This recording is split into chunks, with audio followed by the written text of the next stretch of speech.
Hello again, it's Roy Blizzard, and you're on the road with Roy. Today, I just want to talk to you for a minute. I know there's a whole bunch of stuff going on in the world. It's crazy, and one of the major problems that I see going around is the problem of unforgiveness.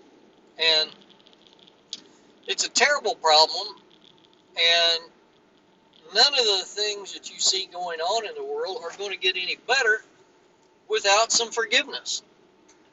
Now, the Jews in Jesus' day had a saying, and I'm going to paraphrase it, not exactly, but close, and that is it was better that there would be four classes of people that weren't born into the world, and that was the people who were always worried about what is the future going to be like, and the people that are always living in the past, and the people who are always wondering what heaven's going to be like, and those that are wondering what hell's going to be like. Now, I'm here to tell you that those four types of people will always have problems existing in Jesus' kingdom because they're not living in the present. You know, the people that are always wondering what hell's going to be like, what do we care? Are you going there? If you're going there, maybe you need to be worried about it. I'm not worried about it because I'm not going there. So I don't waste a minute's time worrying about hell. What it's going to be like, where's that, anything, who's there, I don't care. The other bunch is what heaven's going to be like.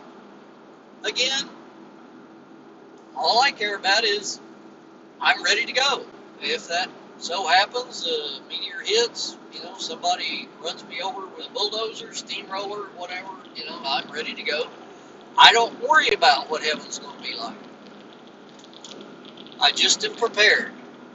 The other people who are always worried about what the future is going to be are always worried about trying to change the future, trying to know the future, and what they're doing is they're setting themselves up to be God so that they can direct their future instead of letting God direct their paths.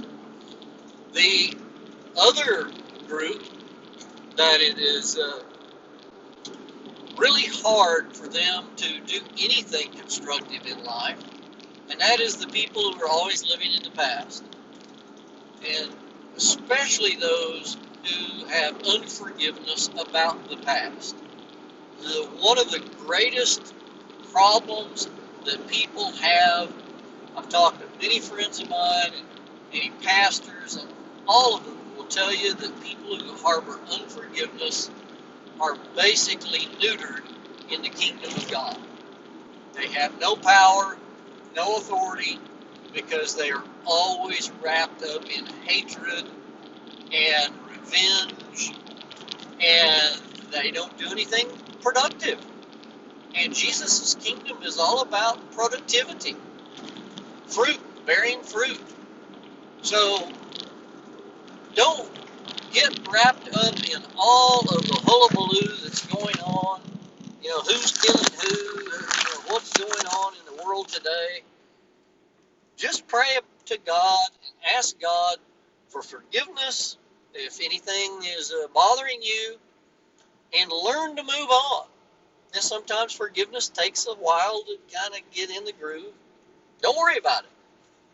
Start acting like you have been forgiven and you forgive others. Because realistically, forgiveness isn't about the other person. It's about you. You are the one that needs forgiveness. You are the one whose lives will change with forgiveness. It doesn't matter what the other person, whether they accept your forgiveness or not. It's about you. Forgiveness, if you don't have it and you're living in the past, you will be eaten up with hatred and revenge and anger and frustration, and you will ruin all the relationships between you and God and to those around you. And I don't care what ethnicity or race or gender or whatever. You will ruin the relationship. That is what unforgiveness will do for you. So, in all of the hullabaloo that you see going on around you, just say, well, I forgive them. Does that mean that you can't work to correct injustice?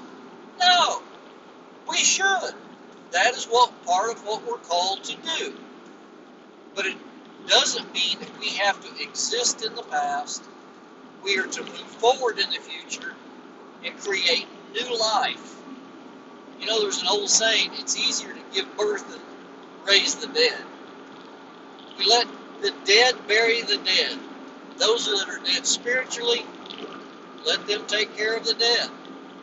We are alive spiritually, we move forward spiritually, and it's up to us to create life in the midst of the death and destruction around us.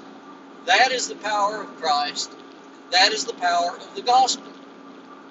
The powerless gospel is not good news. And all I see around us are churches that are boarded up. Everybody's running scared. They're all wearing masks. And they're not even having church. And they're hiding in their houses. They're not out on the front lines. They're not out telling people, get off your rear ends and out here and go home. Stop looting. Stop destroying. This is not productive. The church has failed in this respect. The church during Martin Luther King's day was out on the front lines. That's where we need to be, is correcting this problem, because it's a spiritual problem and it's all rooted in unforgiveness and hatred. God bless, have a great day, a great week, and be blessed. Hit the subscribe button and you'll get more of the same. On the Road with Roy. Bye-bye.